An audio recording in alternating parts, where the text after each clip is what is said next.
Hello दोस्तों, मैं Sanjay Singh IIGS के YouTube चैनल में आप लोगों का स्वागत है मित्र। और आप लोग इतना दिन से जो इंतज़ार कर रहे थे कि बिहार का PCS कब आएगा, बिहार की वैकेंसी कब आएगी, तो लीजिए आपके सामने उपस्थित है आज 67वीं BPSC। 67वीं BPSC आ चुका है मित्र। अब समय बहुत कम है ना। नोटिफिकेशन जो है 67वीं BPSC का आ गया। देख लीजिए इस नोटिफिकेशन में क्या दिया हुआ है। बिहार प्रशासनिक सेवा SDM पोस्ट उप समाहर्ता का पोस्ट है।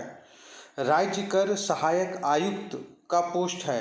अवर निर्वाचन अधिकारी का पोस्ट है। बिहार शिक्षा सेवा का पोस्ट है। नियोजन पदाधिकारी का पोस्ट है। श्रम अधीक्षक का पोस्ट है। जिला आकेक्षण पदाधिकारी का पोस्ट है। सहायक निदेशक बाल संरक्षण, सहायक योजना, ग्रामीण विकास पदाधिकारी, नगर कार्यालय पदाधिकारी, राजस्व अधिकारी, आपूर्ति निरीक्षक, प्रखंड पंचायत राज पदाधिकारी, प्रखंड अनुसूचित जाति अनुसूचित जनजाति कल्याण पदाधिकारी। मतलब टोटल सीटों की जो संख्या है आरक्षित में 230 है। आरक्षित में टोटल सीटों की संख्या कितनी है, तो 230 है।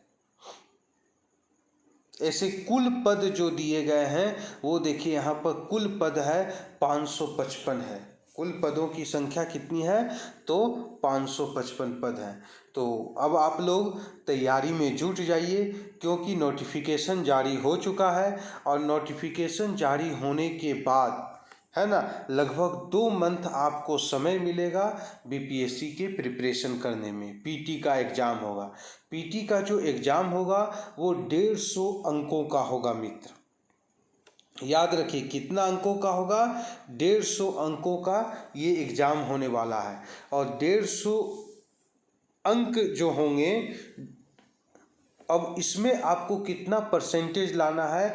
अगर जनरल कैटेगरी के आते हैं तो मान के चलिए कि आपको कम से कम 70 से 75% लाना है। 70 से 75% आपको लाना ही लाना होगा, तभी आपका जनरल कैटेगरी में सिलेक्शन हो सकता है। क्योंकि अगर 70% ले आते हैं तो आप निश्चिंत हो जाएंगे कि हमारा PT का एग्ज़ाम होगा और फिर हम लोग मेंस की तैयारी में लग जाएंगे। तो मित्र अब लेट नहीं करना है, समय बहुत कम है, सिर्फ 60 दिन बचे हुए हैं और 60 दिन में आपको तैयारी कर लेनी है।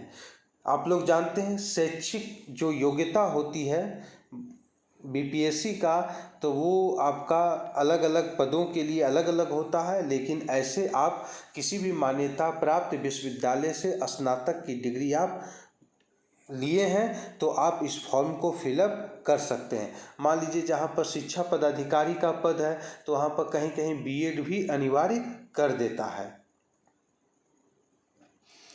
ठीक है, तो देख लीजिए उम्र सीमा जो इसमें दिया गया है वो 37 वर्ष दिया गया है जनरल कैटेगरी के लिए।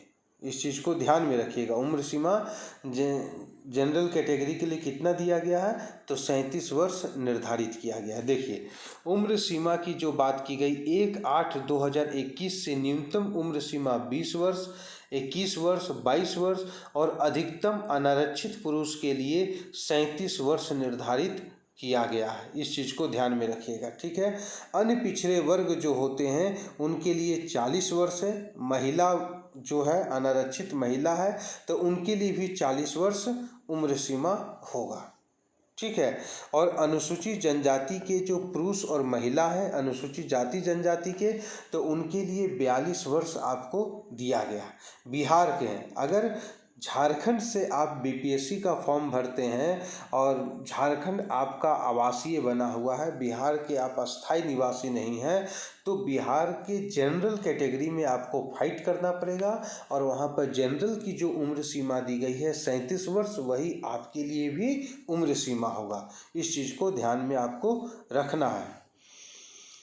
ठीक है, तो आप लोग इतना कर लेंगे, इसके बाद फिर आप लोग इसका जो अभ्यर्थी का जो फ़ी है तो 600 रुपया है। देखिए सबसे ज़्यादा जैसे यूपी पीसीएस का फॉर्म फिलअप करते हैं ना आप लोग, तो वहाँ पर ज़्यादा से ज़्यादा 150-200 रुपया फ़ी रहता है, लेकिन बीपीएससी अपना फ़ी जो रखा है वो 600 रुपया रखा है। अनारक्षित वर्ग के लिए, सामान्य अभ्यर्थी के लिए 600 फ़ी रखा है, 600 फ़ी रखा हुआ है, ठीक है।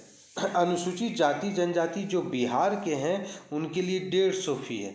जो दिव्यांग व्यक्ति हैं जो बिहार के हैं उनके लिए 150 है। अन्य सभी उम्मीदवारों के लिए 600 फ़ी निर्धारित की गई है। इस चीज़ को ध्यान में रखना है, अन्य सभी उम्मीदवारों के लिए 600 फ़ी है, ठीक है। तो बीपीएससी आ चुका, आप लोग भरिए, है ना। इसमें एक प्रारंभिक परीक्षा होगी और प्रारंभिक परीक्षा में जीएस की पूरा का पूरा आपको सिलेबस इसमें दिया गया है, ठीक है। मुख्य परीक्षा के अंतर्गत एक सामान्य हिंदी का होता है, समान अध्ययन और समान अध्ययन द्वितीय पत्र, है ना। और एक ऐच्छिक विषय आपको रखना पड़ेगा, मतलब बीपीएससी में अभी तक ऐच्छिक विषय रखे गए हैं। अभी ऐच्छिक विषय, एक ऐच्छिक विषय आपको रखना है। जो भी आप रखें, ऐसे हमारा ध्यान दें तो आप ऐच्छिक विषय के रूप में सबसे अच्छा आप एलएसडब्ल्यू को सिलेक्ट कर सकते हैं। छोटा सिलेबस है और बहुत अच्छा इसमें नंबर भी उठता है, एलएसडब्ल्यू आप लोग रख सकते हैं, ठीक है मित्र। ऐसे अन्य जो आपकी इच्छा है, कोई भी आप सब्जेक्ट को रखिए, इतिहास को रखिए, भूगोल को रखिए, बहुत सारे यहाँ सब्जेक्ट दिए हुए हैं। सब्जेक्ट की संख्या 34 है। इन 34 सब्जेक्ट आपको, 34 सब्जेक्ट में से कोई भी एक सब्जेक्ट आपको विषय रखना है ना, याद रखें, ठीक है।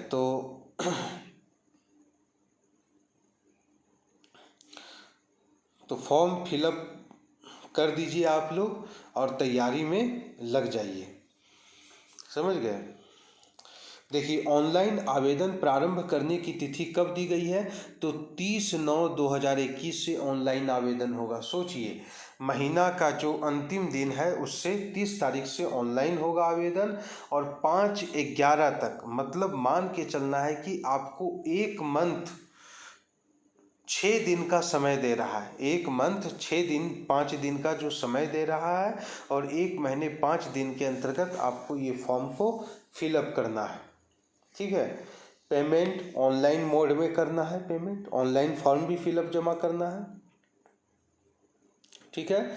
तो आप लोग अब समय को ना गंवाएं व्यर्थ, है ना। आप लोग अब तैयारी में लग जाइए, क्योंकि बीपीएससी का फॉर्म आ चुका है। 30 तारीख से आपका फॉर्म अप्लाई हो रहा है, और बीपीएससी के लिए आप हमारे टेलीग्राम चैनल को भी ज्वाइन कर सकते हैं। हमारा जो IIGS का यूट्यूब चैनल है, इस चैनल को भी आप ज्वाइन कर सकते हैं। ऐसे तो मैं बीपीएससी का बीच बीच में आप लोगों को कुछ ना कुछ बताते ही चलूँगा, मोटिवेट करता ही चलूँगा, और आप लोगों से हमारा यही आग्रह है कि इस फॉर्म को भरिए। बहुत अच्छा एग्ज़ाम होता है ना। 150 पेपर का जीएस पेपर होगा, है ना, जिसमें हिस्ट्री है, ज्योग्राफी है, पॉलिटी है, इकोनॉमिक्स है।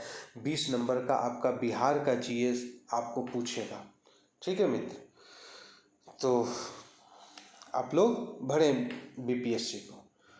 तो आज के लिए बस इतना ही रहने दें। अब हम लोग बीपीएससी के क्लास में मिलेंगे। जय हिंद, जय भारत।